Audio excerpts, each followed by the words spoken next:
Hello, this is Oliver Blair. I'm going to explain to you, hopefully clearly, quickly, succinctly, what a layer mask in Photoshop is. Very useful. So here I've got a simple snow landscape texture from satellite, and I'm going to add a layer mask to it. Down here in the layers panel, you can sort of see I've got a whole bunch of different layers. Most of them are turned off, apart from the snow texture one. And there's some buttons underneath. I can delete the layer. I can add adjustment layers and stuff like that. Or I can add a layer mask. That's this little rectangle with a circle sort of in it at the bottom. Click that button. It adds this next level sort of rectangle thing next to my layer. What's going on? And why is it white? And why, when I paint in black, does it hide some of it? So I'll try to explain it here with these little diagrams that I've set up here. So what's going on? I've got my original image. That's that texture layer that I just had. And when I add the layer mask to it, this is like a kind of filter, if you want to think about it. Well, it's a mask, but another way to think about it is like a filter that this texture, this original image, is passing through. And whatever is black, it's going to hide that. It's going to basically cut a hole in that layer. And so what happens is when the image passes through the layer, it gets that hole cut out. And then the resulting masked image there is what you see at the bottom. So it's like the original image, but with a hole cut out. So it's a good way to think about it. Whatever's black is going to hide. You're going to mask that with whatever's black. And whatever's white on the layer mask is what you're going to reveal from that original image. Let's go back to our original layer here. So with that in mind, so why is that grey? Because the background underneath it is grey. So if I go up here and add more black, if I paint more black in, see it's sort of like hiding it. But the cool thing is, and why this is really useful, is because then I can just switch to white and I can paint the layer back in. And if it was a softer brush, I could sort of reveal that now. And so whatever's grey in here, it'll kind of alpha transparently bring back into the image. It'll sort of only half mask it, if that makes sense. So really useful to be able to add stuff back in, or quickly, if I press X, I can quickly flip my colors there and then just sort of mask some of it.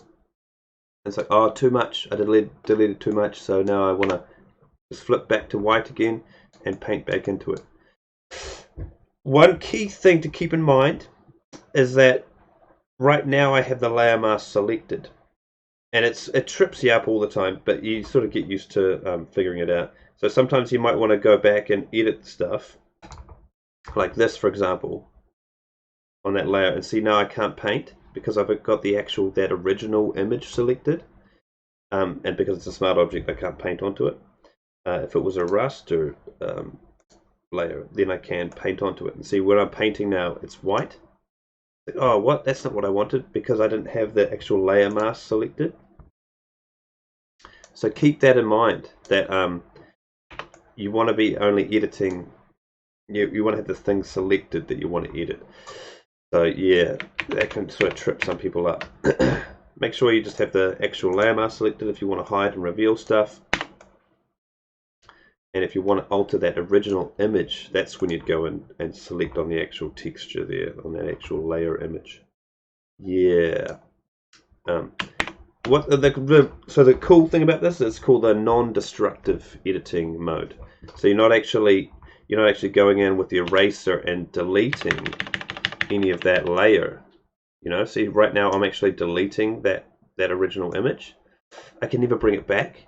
I can't use some brush to bring that back in. So maybe 3 weeks ahead, your boss or your collaborator or someone will suggest to you something to tweak about the image, and then you can't bring it back. You can't. Oh, it's I deleted too much of it. I had to go and find the original image, or use a clone stamp or something to bring it back in. But that's not going to work. We want to actually just be using a layer mask every time. So rather than deleting the image, we're just sort of hiding it. Really, really useful. And when it becomes really powerful, it's because you can use things as a background, for example, like this. And so now I'm sort of revealing that background through. just using layers. Or another really cool technique, let's use a different image. Let's just use this one. And so the layer mask is just a black and white image, so I can use this, for example, as a layer mask. So if I went up here and went select colors, let me get on the right layer first. Select color range. And if I select all the black here, ramp up the fuzziness a wee bit. I've got this cool kind of selection. And if I hide that layer, go into the layer I want to actually apply that to, for example this one, and I can go add layer mask. And what it's going to do now that I have that selection, it's going to use that as the mask. So I can sort of reveal things just only through that black. And if I wanted the inverse, you can use that key command Control I, just inverse the layer mask. So now it's hiding whatever was sort of selected there. Really, really cool. And maybe I'll just I'll actually delete this layer mask. So I can right click and go delete layer mask on that one.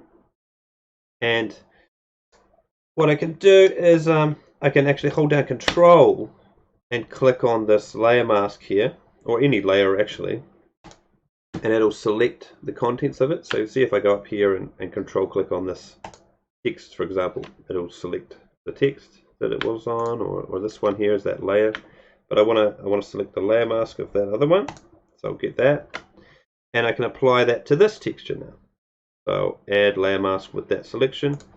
Boom. Now that's kind of cool. That's more of what I was thinking would happen with that other image. Okay, cool. One last thing about layer masks. What's up with this chain icon thing here? What's going on? What that means when that chain is on is if I move the layer, either the layer mask or the actual texture image, see they both move at the same time. So I move one, you can sort of see the preview for them there moving as well. They both move at the same time. But if I click on that chain, turn it off, what's going to happen now? What's going to happen now is if I move that layer, it's just moving the mask on top of the original image. See that? The original image is sort of just staying there.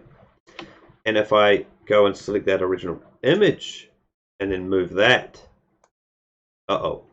what's going on?